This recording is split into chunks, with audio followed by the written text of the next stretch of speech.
Meus queridos irmãos, abram a Bíblia no primeiro livro, que é o livro de Gênesis, no capítulo 22, e me acompanhem numa leitura rápida. Vou ler apenas 2 versículos, verso 1 e o verso 2 deste capítulo. Passado algum tempo, Deus pôs Abraão à prova, dizendo-lhe: Abraão, e ele respondeu: eis-me aqui. Então disse Deus: tome seu filho, seu único filho, Isaque, a quem você ama, e vá para a região de Moriá, sacrifique-o ali como holocausto num dos montes que lhe indicarei. Toda vez que você ver na Bíblia essa expressão holocausto, você tem que ter ideia que essa quer dizer um sacrifício totalmente queimado. A palavra holocausto no hebraico significa um sacrifício totalmente queimado. Por quê? Porque quando Deus instituiu as leis referentes aos sacrifícios, havia eles não tinham a mesma forma, e muitas vezes o que era sacrificado perante o Senhor, uma parte ia para o sacerdote, uma parte ia para os levitas, e outra parte a pessoa trazia para comer na sua casa. Mas holocausto quer dizer sacrifício, oferta totalmente queimada ao Senhor. Um pouco mais adiante, no mesmo capítulo, e no verso 9, diz assim: quando chegaram ao lugar que Deus lhe havia indicado, Abraão construiu um altar, e sobre ele arrumou a lenha e amarrou seu filho Isaque. A edificação de altares no Antigo Testamento, e a conotação ou entendimento da palavra altar, por exemplo, para nós hoje, isso aqui é um altar, né? Mas o altar era um lugar específico onde Deus era adorado, e sempre se reveste de um entendimento puramente espiritual. O altar era direcionado para o culto ao Senhor. Abraão, durante a sua vida, ele edificou 4 altares. 4 altares. Ele foi um edificador de altares, e isso é algo que pouca gente consegue ver na vida de Abraão, e este aqui foi o último altar. Por isso que eu dei a essa palavra como tema o último altar, as primícias de um missionário ancião ou de um ancião missionário. Porque muitas vezes nós não nos damos conta de como é importante nós ofertarmos para Deus, mas de maneira especial. Eu não me refiro a essa oferta que foi trazida aqui agora, nem aos dízimos que foram colocados. Eu me refiro a algo muito mais importante do que isto, e que começou lá no Éden, no dia em que diz que, ao cabo de algum tempo, Caim trouxe uma oferta para o Senhor, e diz que o seu irmão Abel, das primícias do seu rebanho e do melhor que tinha, ele trouxe, e diz que Deus rejeitou Caim e a sua oferta, mas Deus aceitou Abel e a sua oferta. Portanto, aquilo que vem primeiro é o que Deus recebe.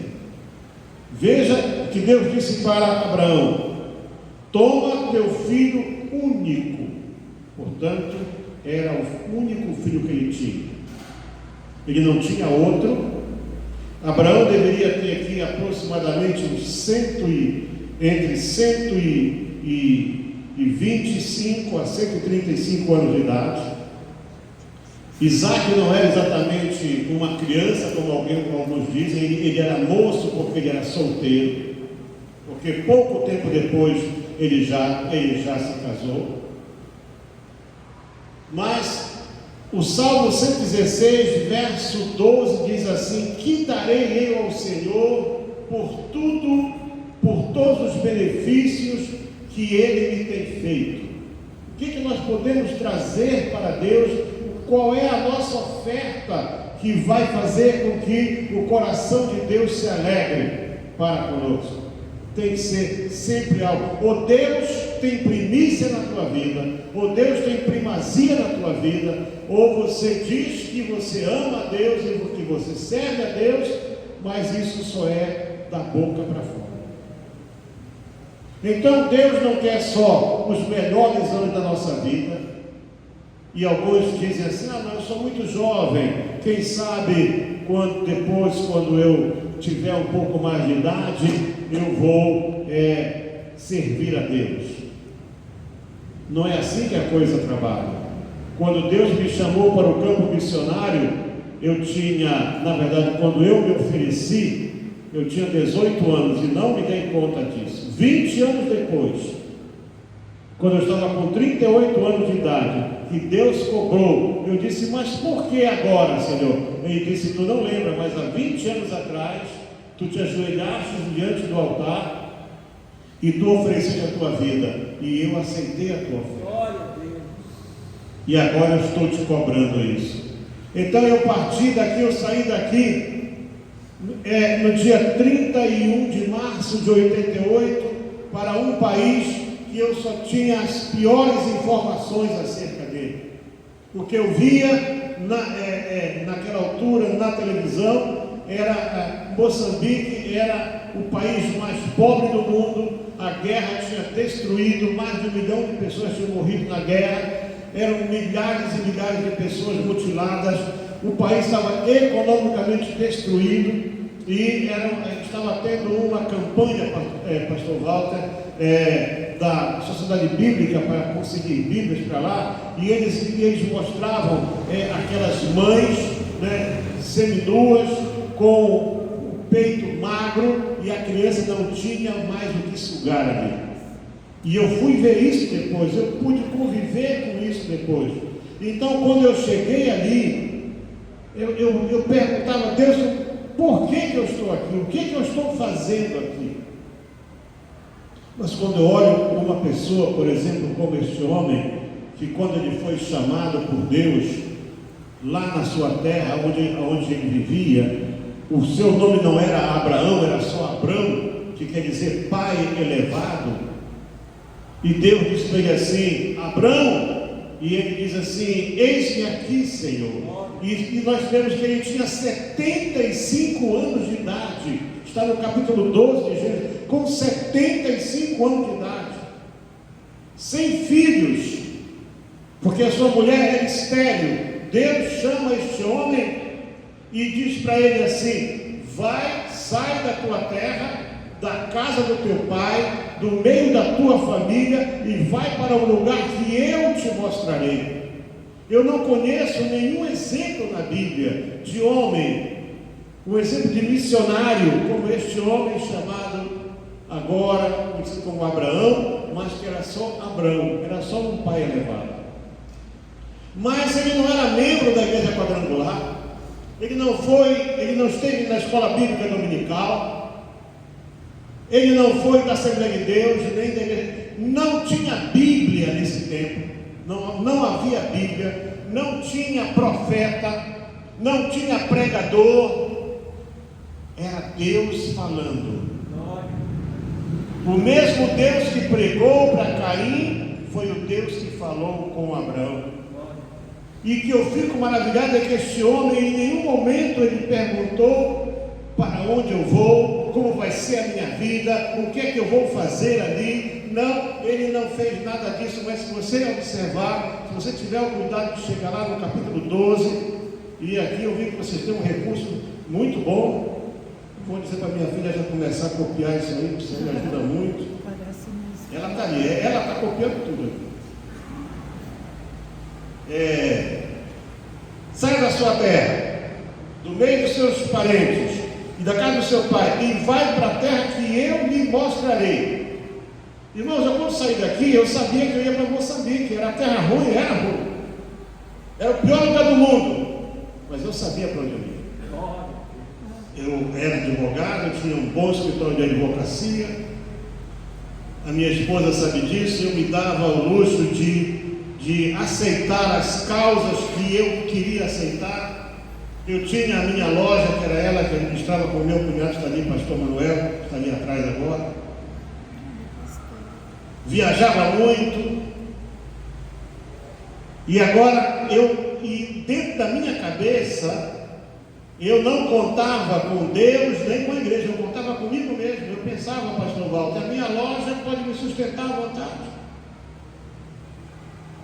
Mas quando você põe a tua confiança no homem, a Bíblia diz: maldito o homem que confia em si mesmo. E Deus me mostrou quando eu cheguei lá que aquela minha confiança ia fazer desaparecer. Porque ou você confia em Deus ou você não consegue andar com Ele. Poucos meses depois que eu chego em Moçambique, já com a minha família, agora 2 anos depois disso, que eu fui para lá em 88, 90, eu levei eles para lá. Pouco tempo depois vem a notícia: a tua loja já era. 2 santos irmãos evangélicos tem que ser, né? Um era meu procurador, o outro era meu sócio. Simplesmente pegaram na loja, venderam para eles mesmos e subiram com ela. E agora, Eliel, como é que tu vai viver? Para completar, passados apenas 5 meses que eu estava lá em Moçambique, eu recebo um telefonema no dia que esta senhora faz anos. E o telefonema era 8 horas da manhã aqui no Brasil, 1 hora da tarde lá, estávamos almoçando. O telefonema era: olha, soubemos que você é muito rico, que você levou uma mala com $1 milhão, pastora Regina, $1 milhão. Não sei como é que alguém consegue acreditar numa história dessa, sair pelo aeroporto com o Polícia Federal com $1 milhão na mão. E daqui não vai mais nada. Se você quiser dinheiro, vai trabalhar. E então, essa era a última esperança que eu tinha, né? Não tem loja, quem sabe a igreja agora vai. Até isso Deus tirou também. E eu lembro que eu tinha 7 passagens, as passagens nossas todas, nós temos 7 pessoas, eu, esposa, filhos e umas 3 missionárias. E eu fui para um cantinho que eu tinha assim, debaixo de uma escada que eu dividi, fiz uma salinha, me ajoelhei sobre elas e perguntei assim: Senhor, e agora? O que é que eu faço? Veio a resposta, eu ouvi tão alto como eu estou ouvindo a minha voz agora: fica, eu vou te sustentar. Mas Abraão não falou nada disso. Se você prestar atenção aos versículos seguintes, Deus disse para ele o quê? Farei de você um grande povo e te abençoarei. Eu estou com uma versão um pouco diferente, meus irmãos, aqui, mas eu vou começar a ler aqui. Essa aqui está chique demais, né? Eu vou levar o púlpito com tudo para lá. Engrandecerei o teu nome e tu serás uma bênção. E abençoarei os que te abençoarem e amaldiçoarei os que te amaldiçoarem. Vou ficar só com a primeira parte. Diz assim, diz aqui assim, aquela primeira parte diz assim, quando Deus diz para ele o quê? Tornarei famoso o teu nome, farei de você uma grande nação. Bom, fazer uma grande nação de quem não tem filho com 75 anos e uma esposa estéril. Onde está o mínimo de segurança para você acreditar numa promessa desta ordem? Porque ele já tinha mandado embora Ismael, porque Deus disse, ele mandaria, ele não sabia, mas ele ainda iria mandar embora Ismael lá na frente dele. Só que ele só tinha Sara, e Sara era estéril, ele era um homem de idade. E a natureza, ela não muda o seu curso por nossa causa. Mas ainda assim ele tinha a promessa: você será uma grande nação e o teu nome será grande e tu serás uma bênção. Mas ele não via nada. Mas se você deixar só por um instante de você olhar as coisas de Deus, não como elas parecem ser, mas como Deus quer que elas sejam, você vai ver que Deus não faz promessas em vão. E o que eu fico maravilhado com este homem é que diz assim, aqui no verso 4, partiu, assim partiu Abrão, veja que era Abrão, que está aí, não é Abraão, como o Senhor lhe tinha dito. E um detalhe, e o Ló foi com ele. E eu já vi muitas críticas, pastor Walter. Por que o Abrão teve que trazer o Ló? Se Deus mandou deixar, não, mas ele tinha que trazer o Ló, porque o Ló era irmão da Sara. A Sara era órfã. O Ló tinha outra família, então ele tinha que trazer o Ló. Isso aí, mas a Bíblia registra aqui por quê? Porque Ló foi figura importante na vida e nas provas que esse homem teve que passar. E diz aqui mais o que? Depois partiu Abrão, e era Abrão da idade de 75 anos. Você tem que prestar atenção aos detalhes da Bíblia. Mas a primeira coisa que esse homem faz, logo que ele sai, ele não perguntou para Deus para onde ir. E se você, eu quero que você entenda o seguinte, se você puder ver um pouco de geografia bíblica, Abrão morava lá em Harã. Harã ficava do outro lado do rio Eufrates. Isso é mais ou menos uns 1000 quilômetros distante do lugar onde Deus queria que ele fosse. Então não eram assim caminhadas simples, não havia estradas, não havia automóveis, não havia nada. E disse que ele partiu sem perguntar absolutamente nada, mas a primeira coisa que a Bíblia registra é que dali o Senhor apareceu a ele, diz que ele atravessou a terra até o lugar do carvalho de Moré em Siquém. Quando atravessou a terra, ele passou por uma extensão de quase 1000 quilômetros de terra. Ele chegou a Siquém, também chamada Sicar, onde depois Jacó abriu aquele poço, né? E diz aqui o seguinte, e verso 7, o Senhor apareceu a Abrão e lhe disse: a tua descendência darei esta terra. No verso 7 do capítulo 12. E Abrão construiu ali um altar dedicado ao Senhor. Então, primeira coisa que ele faz na sua vida, na sua caminhada, a primazia dele continuava a ser Deus. Ele edificou um altar ao Senhor. É claro que se ele edifica um altar, ele ofereceu algo sobre aquele altar. Ele trouxe um sacrifício para Deus. E esse altar, eu chamo o altar da confirmação do chamado. Porque Deus diz para ele o que? Olha, essa terra aqui eu vou te dar. E aí então ele continua a sua jornada. Mas na sua jornada aconteceram fatos, como acontece conosco. Conversava com o pastor ainda há pouco. Ele me disse que durante a pandemia, ele fazendo um culto com 8 pessoas, chegou uma viatura da polícia, pastor. 3 viaturas. Não tinha mais nada que fazer. Por quê? Porque era uma igreja. Então são esses percalços que nós sofremos por servir a Deus.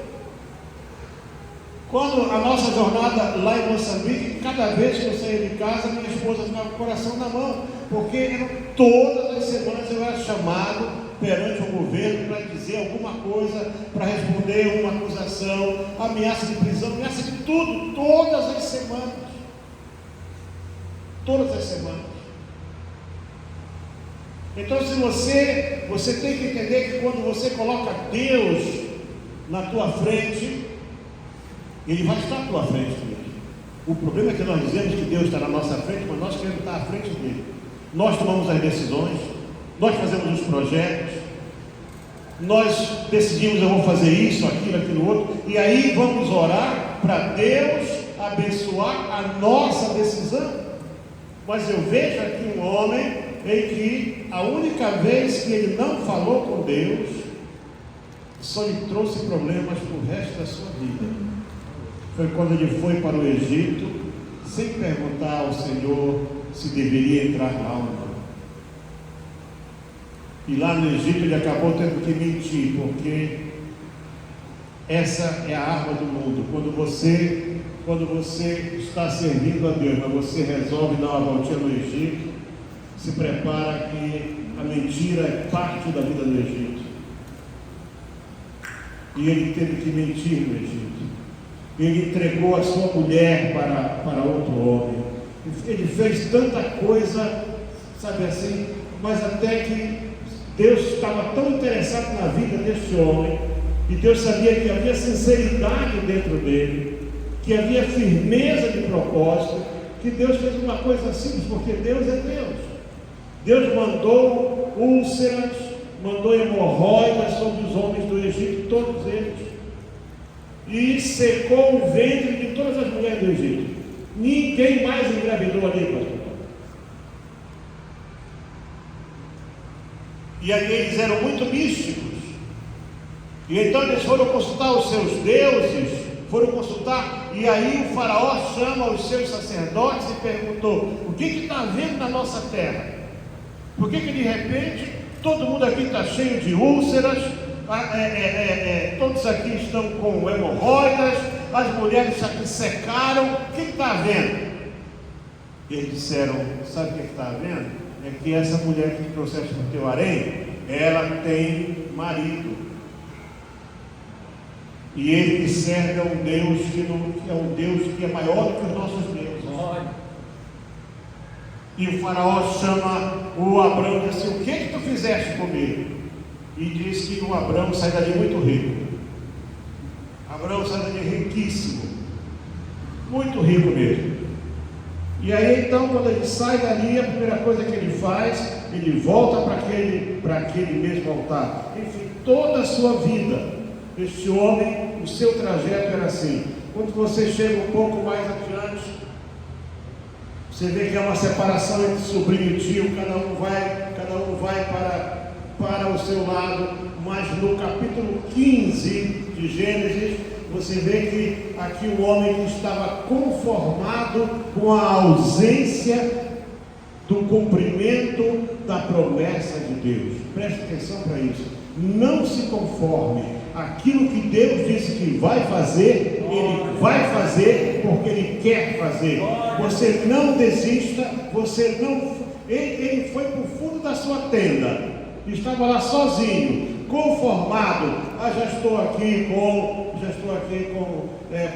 80 e poucos anos e tal, e Deus é muito bom, mas eu vou ficar quieto no meu canto. E Deus aparece para ele e fala assim para ele: não tenha medo, Abraão. Depois dessas coisas, o Senhor falou a Abrão numa visão: não tenha medo, Abrão, eu sou o teu escudo e grande será a tua. Pode voltar ao começo, eu gosto mais daqui. Veio a palavra do Senhor a Abrão em visão, dizendo: não temas. Sabe o que é veio a palavra? Abrão teve uma visão do verbo de Deus, da palavra, e a palavra é Jesus Cristo. Amém. Porque João disse: no princípio era o verbo, e o verbo estava com Deus, e o verbo era Deus. Então o verbo, palavra aqui é Jesus. Foi uma visão teofânica, disse: Abraão, não tenha medo, eu estou contigo, Abraão, você não está sozinho não. Eu sou o teu escudo, ou seja, sou eu que te defendo, e eu sou o teu galardão, eu sou a tua recompensa. É o Senhor dizendo para ele: se você permanecer fiel, eu vou cumprir todas as minhas promessas na tua vida. Você vai continuar a ser uma bênção, eu vou engrandecer o teu nome. Todos querem ser famosos, pastor? Todos querem ser famosos? As pessoas, elas querem fama, elas querem ter o seu nome brilhando. Agora, não tinha internet nesse tempo, como é que ele ia ficar famoso? Mas Deus não precisa de internet para fazer ninguém famoso. Se você chega em qualquer país do mundo, você fala o nome Abrão, você vai ver que esse nome é conhecido e respeitado nas 4 maiores religiões da terra: o judaísmo, o islamismo, o cristianismo respeitam, o hinduísmo também respeita. Então, ele ficou famoso porque Deus disse: eu vou fazer você ficar famoso. Todas as minhas promessas eu vou cumprir na tua vida. E foi assim que Deus foi tratando com ele. E cada vez que Deus falava com ele, ele então construía um altar para Deus. Com 100 anos de idade, nasce o seu Isaac. 100 anos. Ele ficou 25 anos peregrinando. E você acha que faz muito tempo que Deus falou contigo? Você acha que Deus está, a promessa dele está demorando muito a se cumprir na tua vida? Este homem ficou 25 anos à espera da promessa. Aí nasce o Isaac.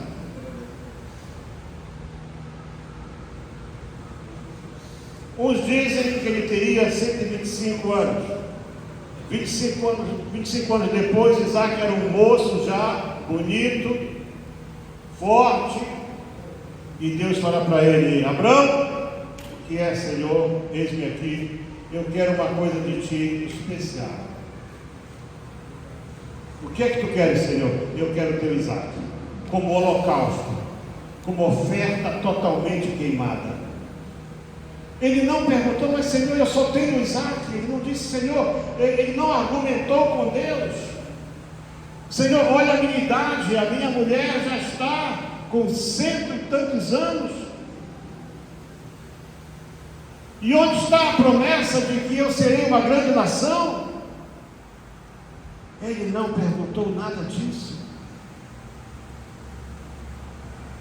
50 anos depois, a sua fé em Deus continuava inabalável.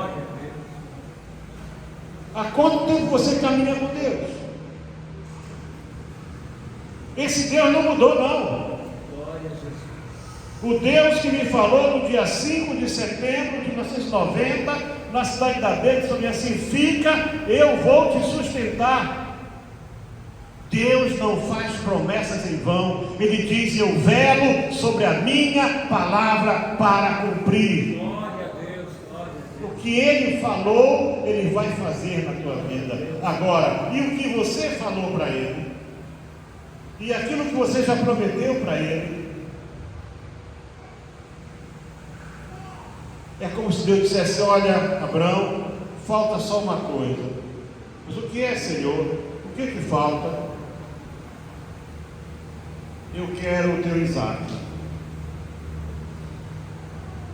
Eu lembro que quando Deus mudou a minha vida, no dia 27 de agosto de 81, uma segunda-feira, Deus mudou a minha vida por completo. Eu tinha todo um projeto de vida elaborado. Uma parte disso está aqui nesse livro, que é uma autobiografia.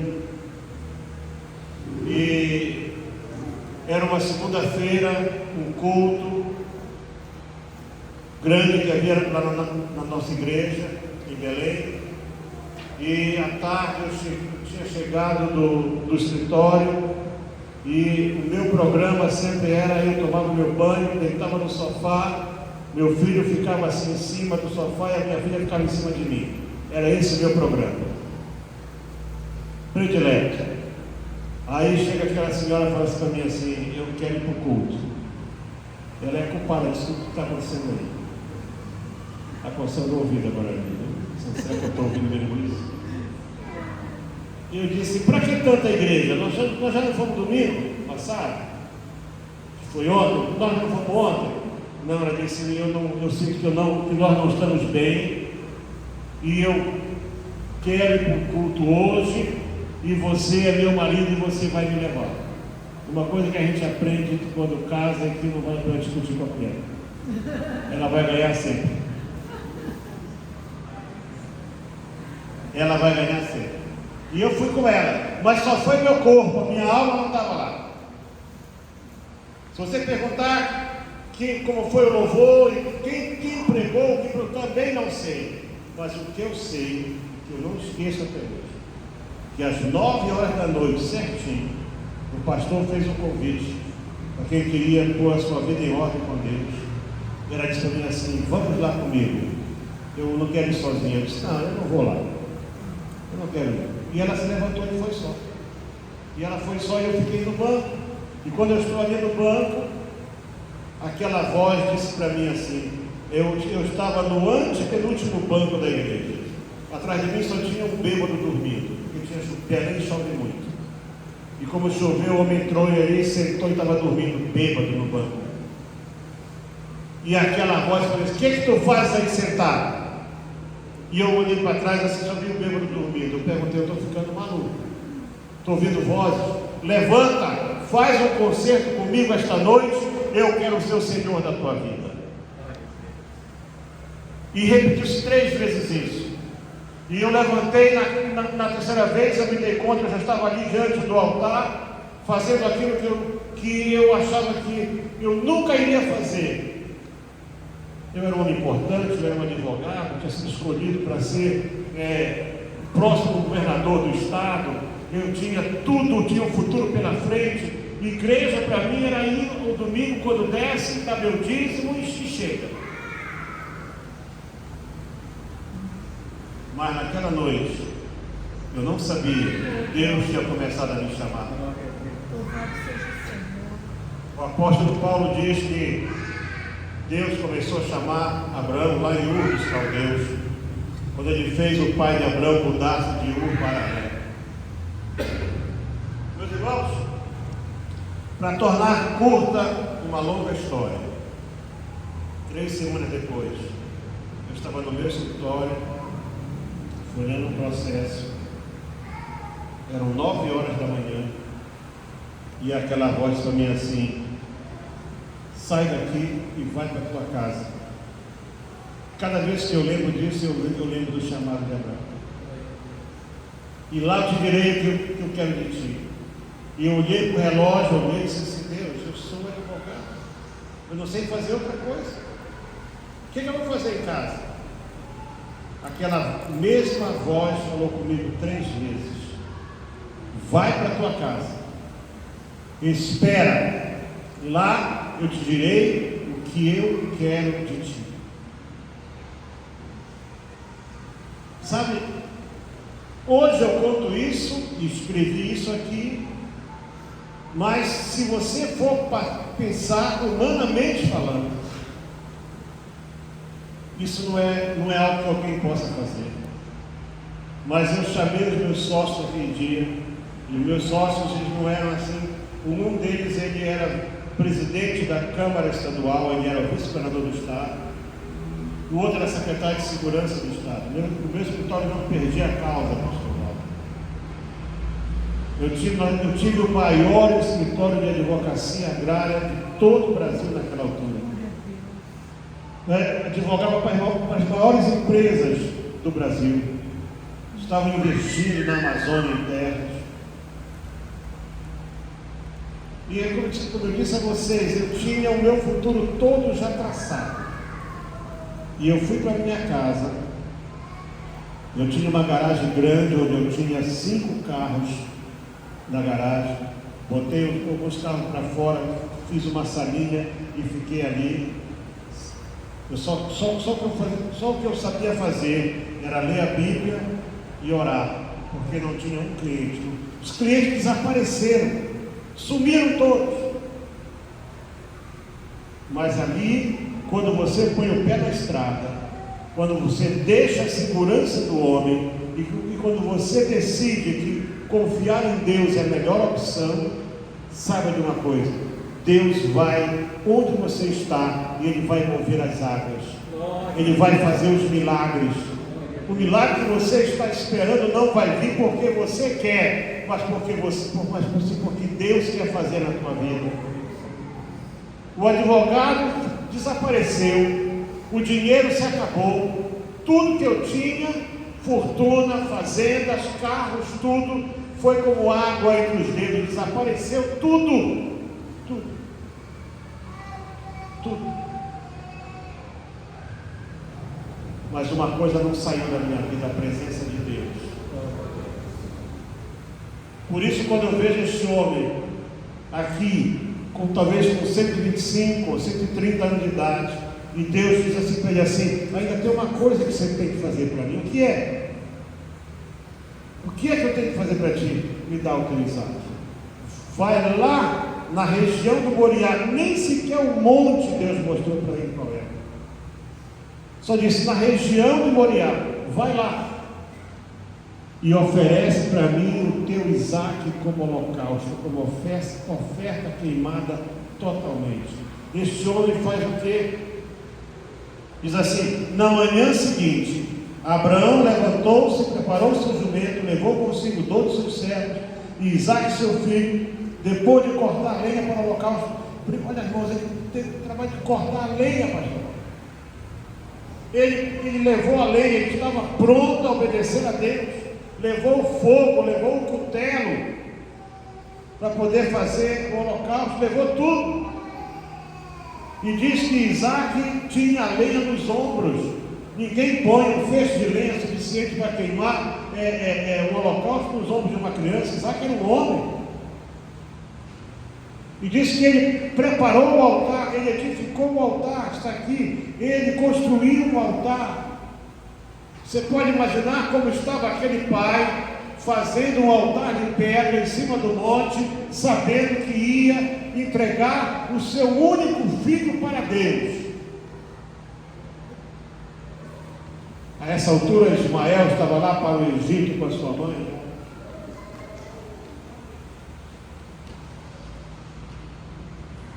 E diz que ele amarrou Isaque,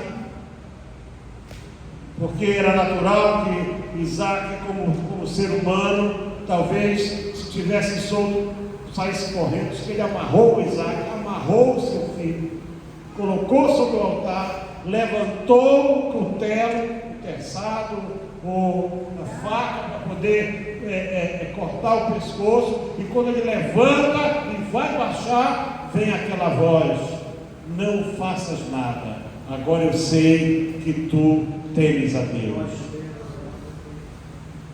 Essa aqui, o último altar, a oferta principal de um missionário já no fim da sua carreira.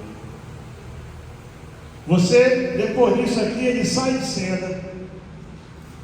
Ele vai sair de cena quando ele chama o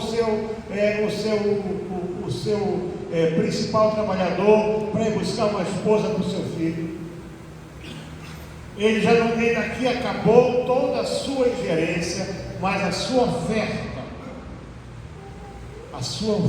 principal, ele trouxe para Deus, ele entregou para Deus, e Deus disse assim: agora eu sei que você me ama, porque você não me negou o teu único filho. Sabe por que Jesus Cristo veio a esse mundo? Você sabe por que Deus entregou Jesus? Por causa disso. Porque se um homem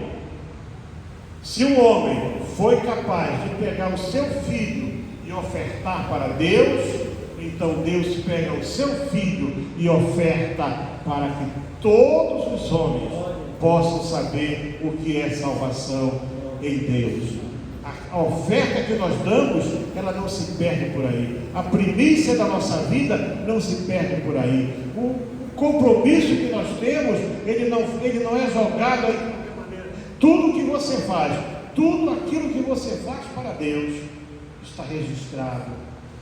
Se nós temos computadores, se hoje quando você faz uma compra e sai aquela notinha, aquele valor já está lá na Receita Estadual, na Receita Federal, está tudo ali. Imagina os computadores do céu, registrando cada palavra, cada ato, cada gesto, cada atitude, cada decisão. Então, o que nós fazemos para Deus não é em vão. A Bíblia diz: o nosso trabalho não é vão no Senhor. Igreja do Senhor aqui, eu quero dizer nessa noite, e se você fizer um compromisso com Deus, de colocar Deus em primeiro lugar na tua vida, antes de qualquer coisa, e isso é fundamental.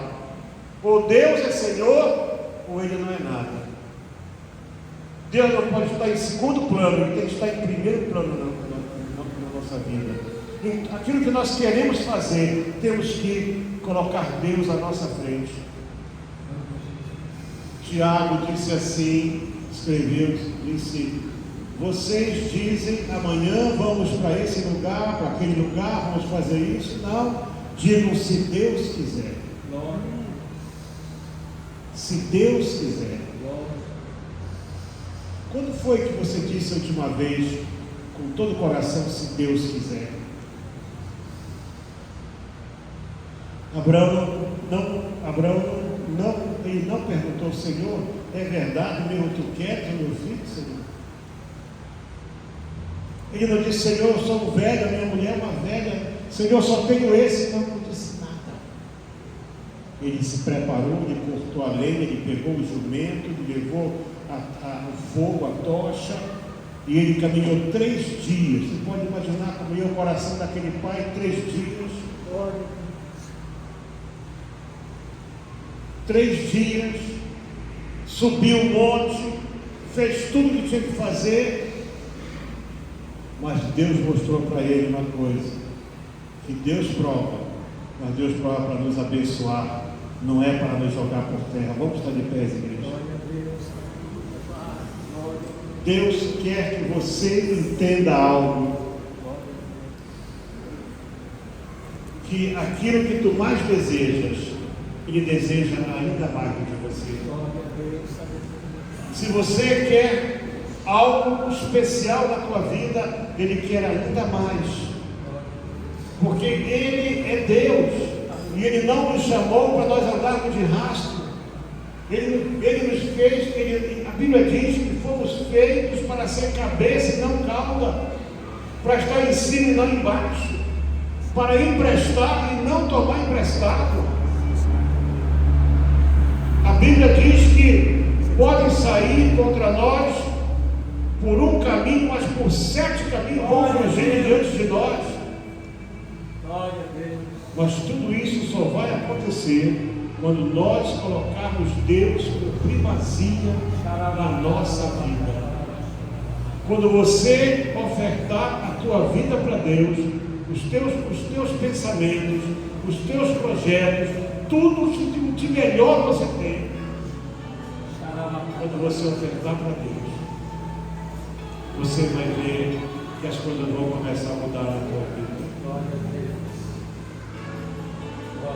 Qual foi a grande diferença de todos os reis de Israel e de Salomão? Salomão fez uma oração que ninguém tinha feito.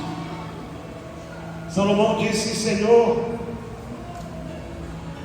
eu só quero sabedoria para cuidar do teu povo. Quem é que pode, Senhor, cuidar de um povo como o teu? Desde o Éden ninguém tinha orado assim, ninguém mais orou assim. E Deus disse para ele: olha, você não pediu saúde, não pediu riqueza, não pediu grandeza, não pediu poder. Eu vou te dar o que tu pediste e vou te dar tudo mais que você não pediu. Por quê? Porque ele pediu algo que chegou ao coração de Deus. Eu quero convocar você nessa noite, para que você pense sobre a vida deste homem. No fim da sua vida, ele fez a oferta mais importante. E sabe o que eu acho ainda mais extraordinário?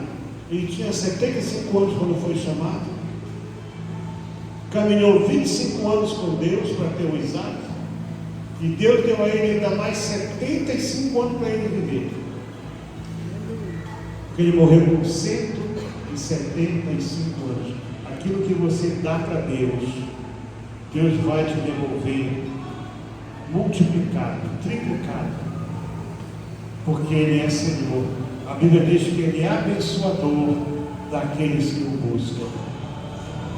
Nesta noite eu quero, antes de devolver o microfone ao pastor Walter, eu quero poder fazer uma oração Se você já perdeu a esperança, eu quero fazer contigo uma oração nesta noite para devolver a tua esperança, a tua confiança e a tua fé.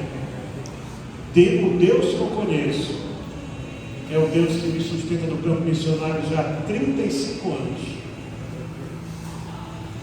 Como eu faço questão de dizer em toda parte, não sei o que é salário, não sei o que, não tem nada no meu nome, nada no meu nome, nada. Deus fez assim mesmo comigo. Mas nunca parou, porque a provisão vem dele. A provisão vem sempre dele. A provisão de cura vem dele. A provisão de libertação vem dele. A provisão de salvação vem dele. A provisão de alegria vem dele. A provisão de solução de todo e qualquer problema vem dele.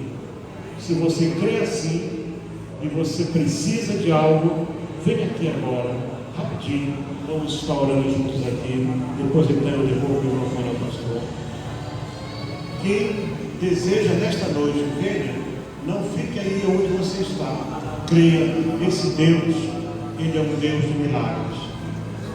Ele é Deus que muda situações. Você foi injustiçado, você foi enganado, traíram a tua confiança. Você tem uma causa impossível. Você confiou em alguém e essa pessoa levou tudo que você tem.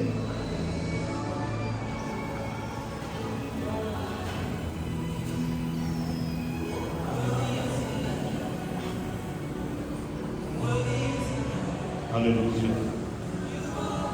Aleluia.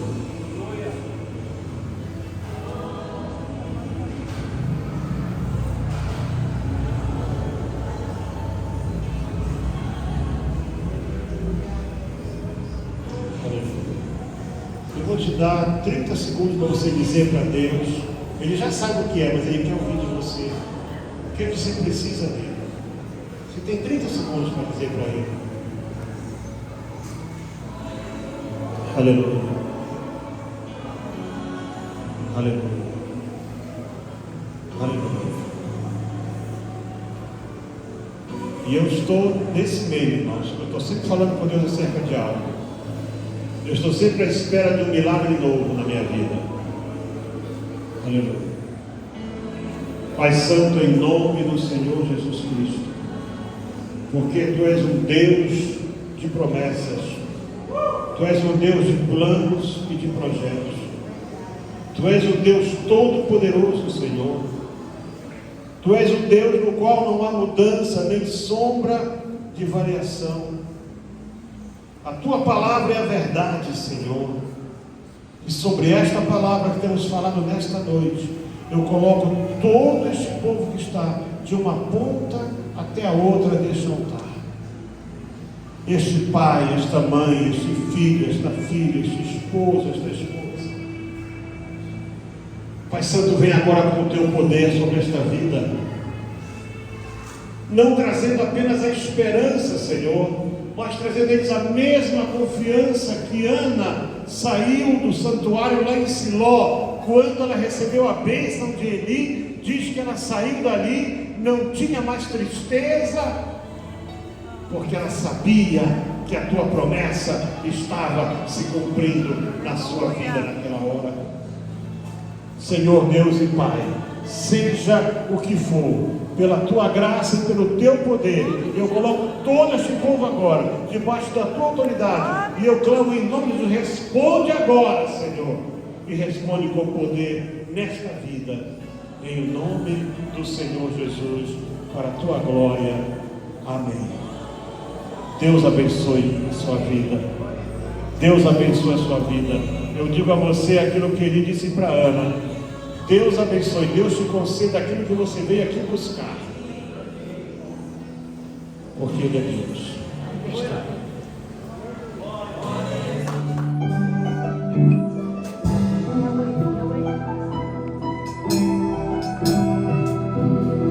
Muito bom dia, irmãos. Paz do Senhor para todos. Good morning to you all and God bless you. Estamos aqui hoje, é sábado. Estamos aqui ainda em Madongwe. Saturday we are here in Madongwe. E hoje estamos finalizando o preparativo do templo. And we are finalizing the preparations for the temple. Esse letreiro da igreja This board you see, foi um grande ciclone. there was a great cyclone, Passou por aqui went through here, e fez grande destruição. made a lot of destruction, E arrancou o letreiro. and it took away the board, Destruiu muitas casas. destroyed many houses. Então nós pintamos o templo todo, So today we painted the entire building, por dentro e por fora. inside and out. E estamos finalizando colocando o letreiro da And igreja. we are finalizing by putting the board back on. Daqui a pouco vamos começar culto. Soon we're going to start our service. Esse é o nosso trabalho, This is our work, ou pelo menos parte dele. or at least part of it. Deus abençoe. God bless you all. Meu amigo pra cela, Jesus, meu amigo pra cela, Jesus, meu amigo pra cela, Jesus, meu amigo pra cela, Jesus, meu amigo pra cela.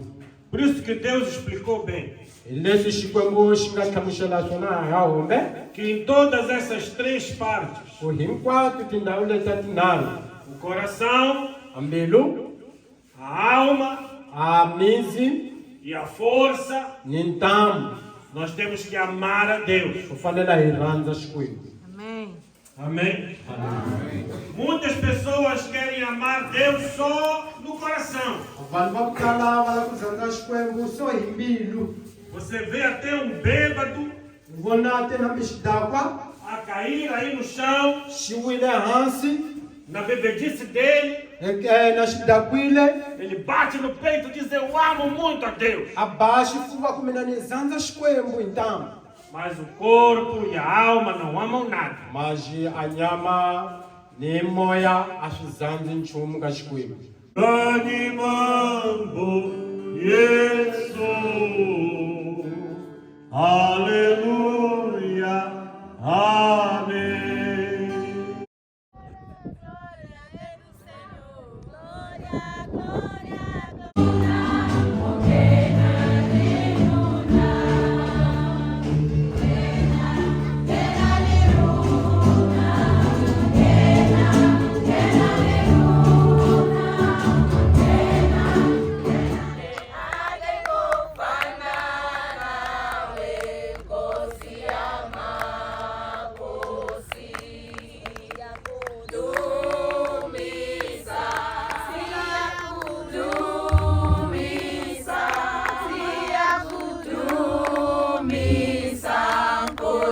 Esforço maior da parte de vocês. Vejam tudo isso e orem ao Senhor, abram o vosso coração, aumentem o vosso investimento e Deus vos abençoe.